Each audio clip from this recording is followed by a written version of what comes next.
નમસ્કાર, આપનું સ્વાગત છે ગુજરાતનો અવાજ ચેનલ ઉપર અને હું છું આપની સાથે પત્રકાર કાજલ સુવા. ખેડૂતોના ખૂબ મુદ્દાઓ કવર કર્યા, ખેડૂતોના ખૂબ પ્રશ્નો સાંભળ્યા. હવે ખેડૂત થનગની રહ્યા છે ગાંધીનગર જવા માટે.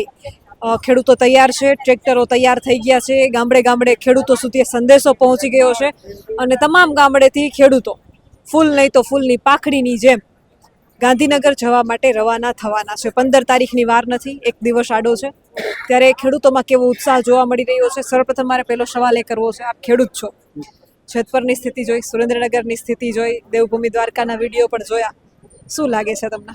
કેમ કે બેન, જો ખેડૂતે તો ખૂબ ચલાવ્યું છે હળ, કદી એને કોઈ સાથે નથી કર્યું છળ, એને ખર્ચી નાખ્યું છે બધું બળ, તોય ન મળે એને મહેનતનું ફળ.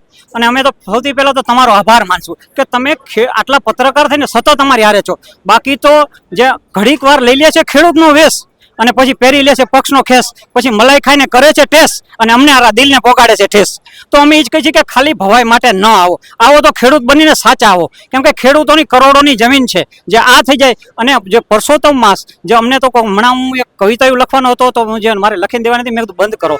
જે પરસોત્તમ માસમાં બહેનો, માતાઓ બહેનો ઉપર આટલો અત્યાચાર થાય, અમારું દિલ દ્રવી ઉઠે છે બેન. કે અમને રાતની બહેનો ઉપર, કે આ સંતોની ભૂમિ કહેવાય છે આપણી ગુજરાત, સૌરાષ્ટ્ર, કચ્છ, કાઠિયાવાડ, સંતોની ભૂમિમાં બહેનો ઉપર તો અમે તો એમ થાય કે ખરેખર અમારા લોહીમાં ઓલું થઈ ગયું છે. હવે કે એમ થાય કે કઈ કળજુગ આવી ગયો છે કે ભગવાન રૂઠી ગયો છે. માતાઓ બહેનોનું જે સન્માન કરે છે, માતાઓ બહેનોને જે ઇજ્જત દેવાની છે, જે આપણી કચ્છ કાઠિયાવાડ કાયમ એમ કે છે, તમે કાઠિયાવાડના અમે બહાર જાય, હરિદ્વારમાં જાય તો અમે સંતોની ભૂમિ ઉપર આ થાય ને એ બહુ મોટો આઘાત છે. અને ખરેખર તો તમે અમારી વાત સાંભળો છો, બાકી કે છે જગતનો તાત પણ કોઈ નથી સાંભળતા અમારી વાત. અને અમારા પેટ ઉપર કાયમ મારે છે લાતી વાતનો આઘાત. આથી મારે પહેલા 10 વર્ષ પહેલા બની ગયો છે, ગેસની પાઇપલાઇન નાખી, 8 વીઘાનું ખેતર અત્યારે હાઈવે ઉપર અહીંયા બધાનું 50 લાખનું વેચાય, મારું કોઈ 5 લાખનું નથી લેતું, જે મારું ખુદનું પોતાનું છે.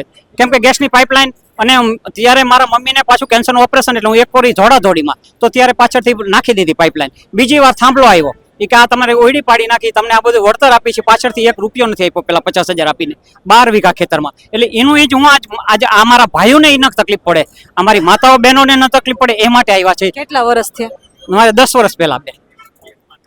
અને જગતના તાતને કોઈ વાત જ નહીં સાંભળવાની. ખેડૂતને હારે અન્યાય, ખેડૂતે માંગ કરે તો એને પૂરી દેવાના, ખેડૂતને અત્યાચાર તો ખેડૂતનો અવાજ કચડાઈ નાખવાનો. એટલે હવે અમે કહીએ કે ચોથી જાગીર છો અને આપને હવે અમારે તમારા જેવા હજારો બહેનોની, માતાઓની જરૂર છે કે અહીંયા જાગૃત થયા. અમે સુદામડા પણ એ જ કીધું હતું. અને બેન, હવે તમે એક મોટો મહામંથન ઈસુદાન જે કરતા ને, તો ઈસુદાન તો હવે આમાં છે એટલે હવે ન કહે, પણ તમે એવો પ્રોગ્રામ કરો, ખેડૂતો તમને રાહ જોવા થનગની રહ્યા છે. અને ગામડાના ખેડૂત એમ કહે છે, જો કોઈ અમારી વાત નથી સાંભળતો, અમે અમારા બેન કાજલબેનને કહેશું. આજ મોટા વડીલો દાદી એમ કહે છે, મારી દીકરી કાજલને હું કહીશ તો એ તો મારી વાત સાંભળશે ને.